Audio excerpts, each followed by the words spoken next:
very nice of you. And honestly, it's nothing against the Congresswoman. She's been nice to me and my family on occasion when we had to meet her at the schools and that.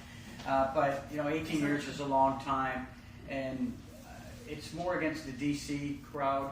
Sometimes you get elected and you represent the Washington district and you forget about your own district. And it happens on both sides of the aisle, honestly. I'll just give you a little background myself. I went to college in Ohio and I ran out of money. So my dad said, good luck, because we had 5 kids going through college, 3 at a time. So I had to join ROTC to get a scholarship to pay for my last 2 years. So that pushed me into the Air Force, and they asked, what do you want to do? I said, I don't know, I've been on a plane twice in my life, I don't know. So they said, well, how about space? I go, yeah, I've heard of it. So let's do space. I was a radio TV major, so I said, well, public affairs, I guess? And I don't remember what I put for the third one. I was a smart student, but not really engineering or anything technical. So they said, well, we'll put you in intelligence. I go, oh man, that's awesome. What is that? I didn't know what it was. So they sent us to Texas for school for 6 months. We're in the middle of nowhere, so all you had to do was study. And I was fortunate enough to be the honor graduate, #1 graduate out of that school. And then they sent me to California and started my Air Force life. I stayed on active duty for 5 years and then wanted to do a little bit more on my own, so I joined the reserves. So I was full-time reserves for 7 years. So I went from Korea for 4 months and Jamaica for 6 months, and every 4 or 6 months I would switch locations and just go different places. And then I had to settle down, so I said, well, let me get a real job. So I worked in Barbados at the embassy there. So I've worked in embassies all over, and I said, well, this is a pretty nice place. If you haven't been, it's a nice place. So I bought a house there, and I said, oh, I'll just stay here forever. Got a nice ocean view. And then my future wife came down, and we met and kind of upended my plans of living in Barbados. Because she was living up here in Miami. She's a Boca girl. So I moved up here to work at U.S. Southern Command in Doral. So I worked there for a few years and eventually switched to the FBI, where I finished my civilian career. So I retired from the Air Force out of the Pentagon, where I was the 1-star general to the 3-star, who ran Air Force intelligence. And then concurrently, same time, I would work for the FBI. So I would go to Washington for a week or two and then come back down here to do my FBI work. So I always like to stay busy and have a couple of jobs at once. So I retired from the FBI about 4 years ago now, and the Air Force about 6 years ago. And I still teach at FIU. So I teach at National Security and Foreign Policy at FIU, and intelligence failures. So the main question the last few weeks, obviously, was how did Israel not know any attacks were coming? Yeah. And so I miss being on the inside to hear all the classified stuff. I have a good knowledge, I think, studying this for 30 years of why that happened. So I'm happy to discuss afterwards what my gut tells me. And then I was sitting home minding my own business, and COVID came along. And I started getting mad at Weston, because I would track the stats. I love numbers. I said, there's 1 case of COVID a day in Weston. Why are you shutting the whole city down? Well, you know, we're shutting the county down. It's what we got to do. I said, it doesn't make sense to me. Who do I talk to? And I didn't know my commissioner's name. Most people don't. I don't take offense to it, you know. Most people don't know your commissioner. So I complained, and she said, well, you should run for office. I said, no, we don't run for office. Other people run for office. We complain, and other people, we have a system. And she said, well, wouldn't you rather be the one making decisions for your family rather than somebody else? So I said, oh, that got me thinking. And we went home, talked to our kids. They were in the middle school at the time. And they said, Dad, you're always complaining about stuff. Why don't you quit complaining and do something about it? So, you know, it's kind of hard to look at your kids in the eye and say, well, you know, that's somebody else's problem. So we did. My wife and I, we registered the very last day of eligibility to run for office. And we only had 4 months to run. And there were 2 other candidates, as Patricia said, that were running for a year before I got in. And one thing, we always get out fundraised, because I'm not a big fan of asking people for money. But they out fundraised us 7 to 1. Wow. And we didn't really ask for money. We just were going to self-fund it, you know, to buy the little flyers and things that you need and signs and things. But we went to every house in Weston twice just to talk to people and hand out our card.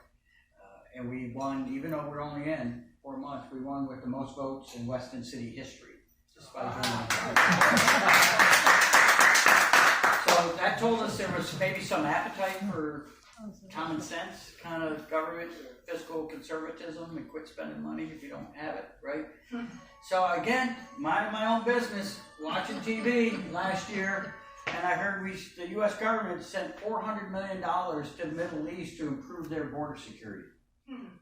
Jordan, Egypt, and our border's wide open. I go, that doesn't make sense. $400 million, they can't pay for their own border security?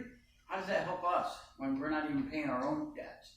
Then I saw, well, this year now it's $800 billion. We had $800 billion in interest on the debt this year because the interest rates are so high. So that's more we spend on defense, national defense. $800 billion out. And I go, oh, okay, these things happen. So, I started complaining. Then I saw the student loan repayment plan. And I said, the seniors are hurting. They're cutting Social Security. They're not getting enough because of inflation. So you're more concerned about student loan payments than Social Security payments. We need to make the economy strong enough where those students can pay their own loans back instead of looking for a handout for somebody else to pay it back. So, we all had to pay our own loans, figure out a way to go through school, do work study, whatever it took. And I'm sorry if you took early Aztec architecture and you can't find a job and you spent $200,000 in loans. It's supply and demand, I guess. So we want to make sure the economy's strong enough where these people can pay their own loans back. And then we can focus that part of the money on our seniors and the most vulnerable, those who can't work or are too feeble to work, not those who won't work. So that really pushed me over the edge. We looked into it, talked to our kids, who gave me the same reply. Said, Dad, why not? We're all in it as a family. You can't do this as an individual. I didn't know anything about campaigning. I probably still don't. I have all these experts. They said, oh, we'll help you. $6,000 a month. No. What are you going to help me with? Oh, we'll help you with messaging. But don't I just talk to people and tell them what I'm thinking? That's my message. So we're doing it from really a grassroots style. We have no national consultants and national fundraising firms. Why we had you sign a petition? Because it costs $10,000 to get on the ballot. Or you get 5,000 signatures. Okay, I'll get 5,000 signatures. I could do that. I'll talk to 5,000 people. And that's what we're doing. We're at 3,000. I think all of us tonight, we should have to take one or two of those 3 forms and be sure that we get somebody good to fill them up and come it to you. Any registered voter in the district can do it. Doesn't matter what party. And we have a lot of Democrats signing for us as well. My wife just stopped on the way here and picked up 4. She had to leave to take care of the kids, but she picked up 4 from somebody who said, hey, I'll get my neighbor to sign. So we're well on our way to do that, to save that kind of money. The other thing I'm learning in this game of politics is when people say, oh, I've raised $1 million for my campaign, they don't keep $1 million. All the fundraisers keep a majority of that for the mailers, the emails they send out. So my opponent raised $2 million last election, and she kept about $250,000 of that. That to me doesn't seem like a good investment. So my dad said, it's not how much you make, it's how much you keep. So my dad would always tell me. Because we all know rich people that make a lot of money that are broke. So that's why we're not doing that thing either for the campaigns. So I'm running just basically on 3 simple things. The first thing is civility. And I talked to you earlier, you turn on the TV, you see people yelling at each other. You go, man, is this the best we got in this country?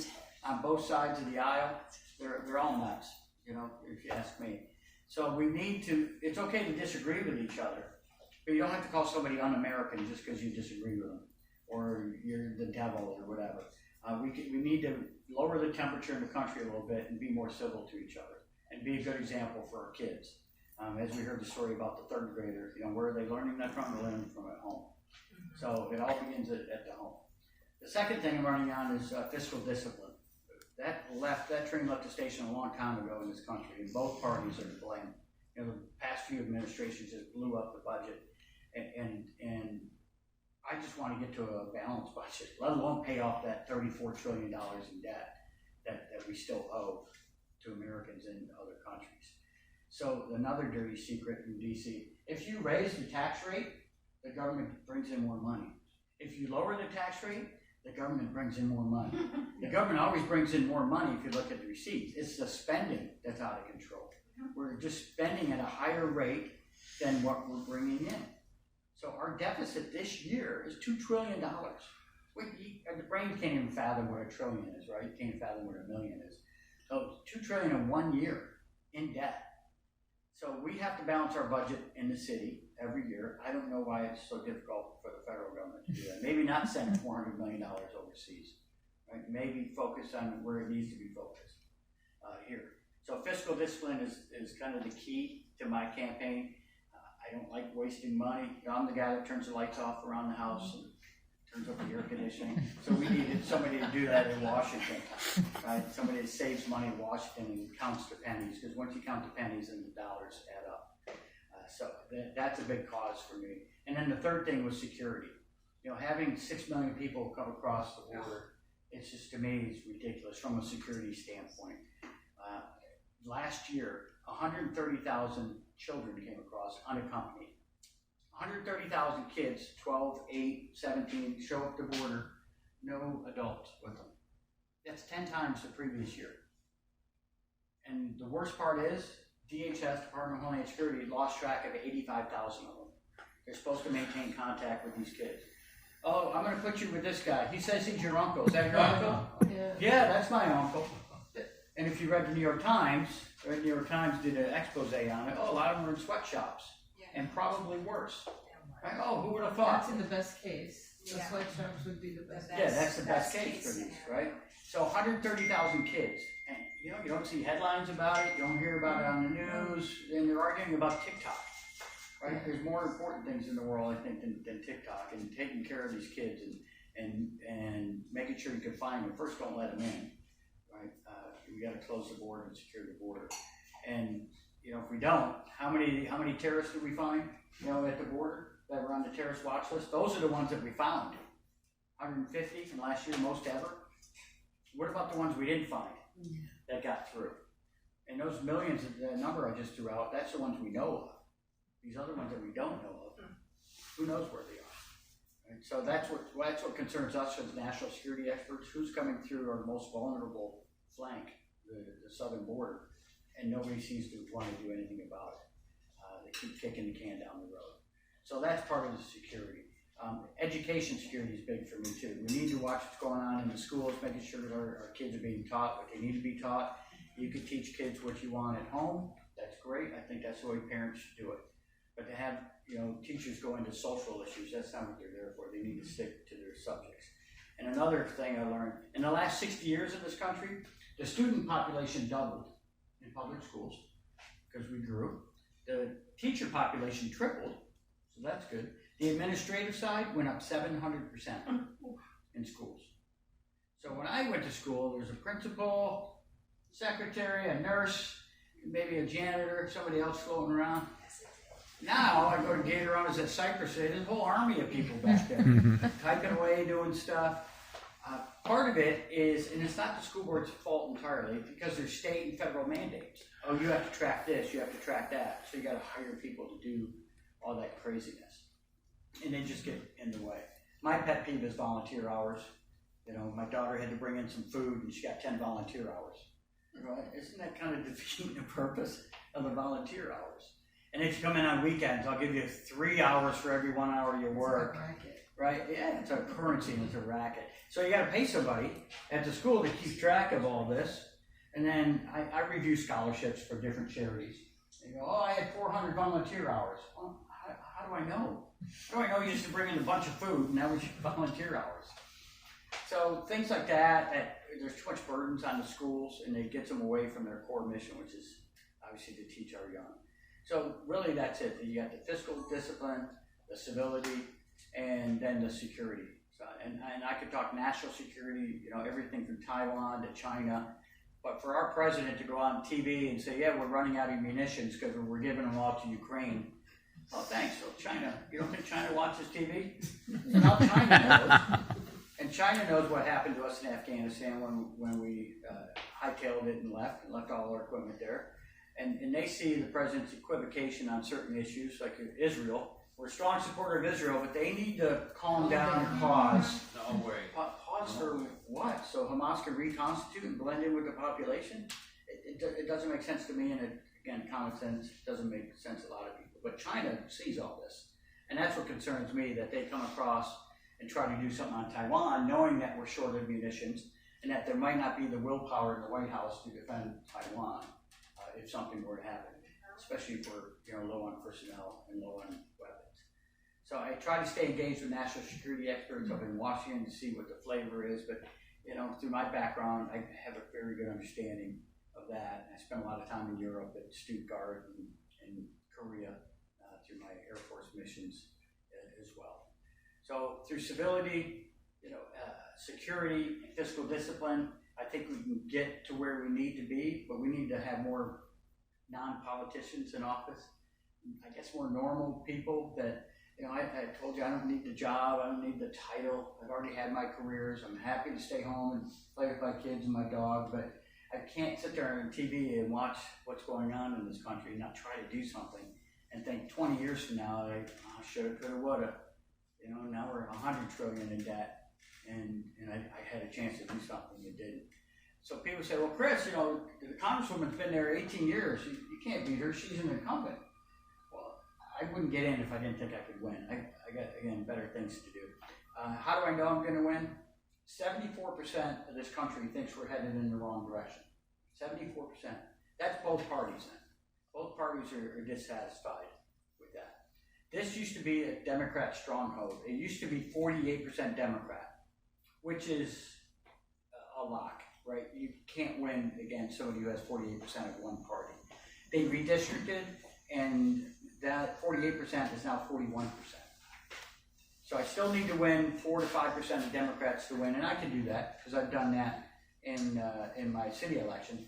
But more importantly, I know by who's signing our petition and who we're talking to, that a lot of them are supporting our side and our common sense approach.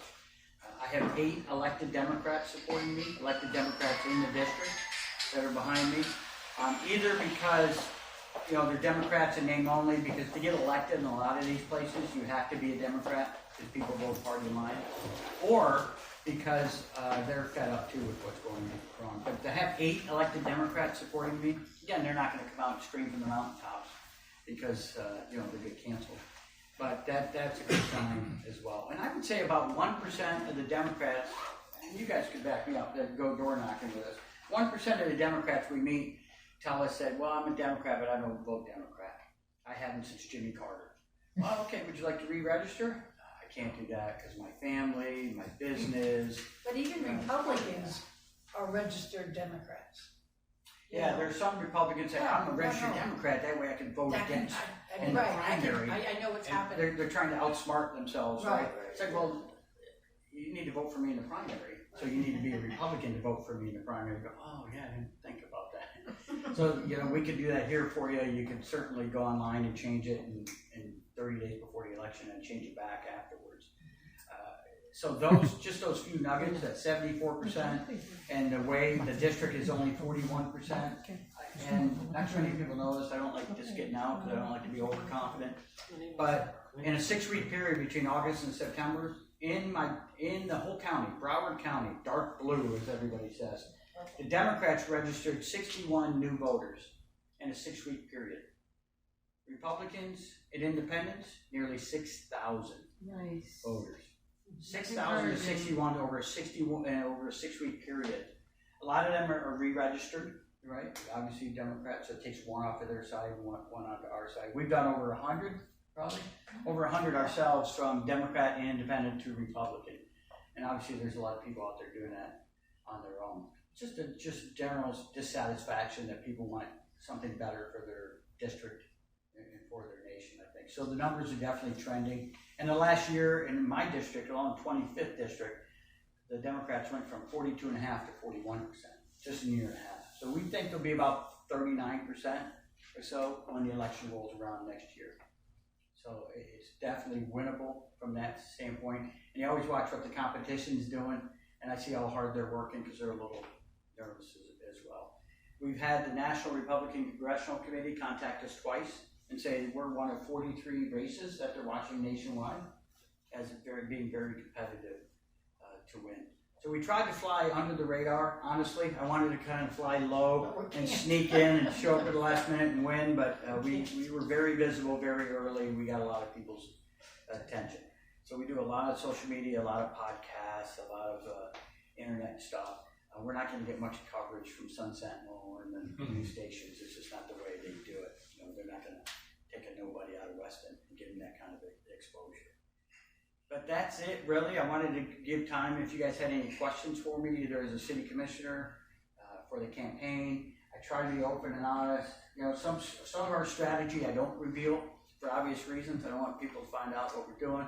But we're doing a lot of other things behind the scenes that so far has been very, very effective that the other campaigns aren't doing. So I think we'll try to keep that secret. But I'm happy to open it up and answer anybody's questions about policies or. Well, and he's for term limits. You know. Yeah, please. If I'm 90 years old and up in Congress, first of all, I'd have to pay alimony because my wife would leave me. I don't know why these people just don't go home. You know, when you're 88 and being pushed around in a wheelchair and you got to travel across country to your job and you know, they only work 3 days a week up there. I don't know if you knew that. They start Monday afternoon, so they fly up Monday morning from wherever they are in the country.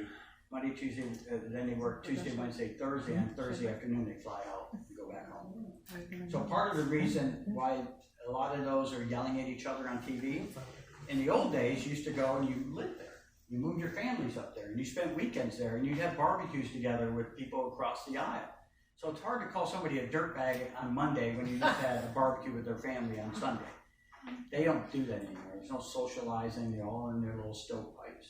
So that definitely contributes to that. So yeah, that's part of it. Is I think 3 terms, 4 terms for the House is plenty. You should be able to have an impact, get in there, go back and live your life. Again, people get addicted to it. Another secret I found out is, say you want to be on the Commerce Committee, you want to be on the Intelligence Committee. You know what they do? Okay, that's good. I'm happy for you. Go in that room over there and start raising money. Call these numbers and raise money for the party. And as soon as you raise $50,000, you can be on the Commerce Committee. No, I want to be on the Foreign Policy Committee. Oh yeah, it's $250,000. So go over there, raise $250,000 for the party, and then you can be on that committee. And it's not about qualifications, it's about how much money you can raise. So I'm not doing that game either, obviously. And then your own party comes out and says, if you don't vote for this bill, we're going to run somebody against you in the primary next time around. And we're not going to support you. So you wonder how everybody can vote in the party? So think about it, if you're 28, 32, and you're a new congressman, congresswoman, you're up there, you get a little nervous. You go, okay, yeah, I want to win again. This is going to be my career for 30 or 40 years. So they play that game. So people like me that have been around, I have a friend in Congress too, Air Force guy. He's always voted the most partisan, the most nonpartisan, and because he's focused on his district, whatever benefits his district. He's already had a career, like I've had careers. So you need to find more people like that want to go out and really do the right thing for the district and not just to make their own party happy. So I know Republicans will be mad at me. Sorry, after I'm elected, I'm going to vote no on their stupid spending, just like I do on, I would for the Democrat side too. So I'll apologize ahead of time if I offend anybody in Congress for voting no for whatever pet project they had. But until we get our budget balanced, we can't be wasting money on trying to figure out how salamanders mate underwater and get grants out. It's just ridiculous to me. I'm sure it needs to be done, but there's other people that can fund that rather than the federal government. Does anybody have any questions? Concerns? That's what you mentioned is basically because politicians get to the government, but they don't get to the power, which is totally different. One thing is reaching government and something different is reaching the power. See? So yeah, you may be the president or you may be a congressman, but there are so many different powers moving behind the scenes that those are the ones that have control. And you need independent thinkers too. Right. They brought me in, all my jobs in my career, I was the fixer. So if a unit was having problems, they would bring me in to fix it. And I frequently brought it up to the top one in the nation. So the FBI was the same way. My wife's FBI, career FBI, she said, hey, the FBI's hiring me. I go, I don't want to work for the FBI. Because when I was in San Juan, I saw how they treated their intelligence analysts, like secretaries. I said, I don't want to do that. She said, no, after 9/11, they changed. They want outsiders to come in and fix it and help them bring them up to speed. I said, oh, all right. So they brought me in as a supervisor, which is very rare. Normally you start at the bottom. And they said, we want you to come in and break things and not do things the way things were used to be done. Start questioning why you're doing things. So in just a few short years, in fact, my final year, we became the #1 intelligence program throughout the entire FBI out of 56 field offices. We were ranked #1. So we had a lot of great analysts, but that's kind of what I'm known for is I don't care what used to be done at the FBI. I didn't care what used to be done at the Air Force units I was at. I was paid to fix things, and the same with the city. I was probably a little bit unpopular this week after I voted no on a $40 million community center because I don't think the city can afford it. So if you don't know what that is, it's $1,700 per household. So And if you that, take and your- that project started years ago at Yeah. $9 million, and Now then it's a couple 40. of years later it was 15. Now it's at 40. Yeah, Yeah, so and by I- the time I'm- it's finished, vote it again, and when it comes up again, I'll vote no again. Not that, you know, I don't want the Arts Council and the Music Society to have some place to play, but $40 million when there's a line around the block to pick up food distribution, when our other commissioner does that every quarter, there's, you know, cars lined up at 6 a.m. for a 10 a.m. food distribution. And now you're asking them to pay $1,700 per house for a community center, plus the increased taxes going on. I wish they would have taken the idea of having a treatment plant in Weston for the wastewater treatment instead of paying Sunrise. Yeah. We would have had a line, so instead of feeding the grass clean, drinkable water, we will use reclaimed water. But you know, it seems that the project like that doesn't have any interest in. Well, there's no room in Weston. We're fully built out, so there's not going to be any major development. You know, we don't do high rises here in Weston, and I don't think there's any appetite for that in this commission. almost Certainly, did. you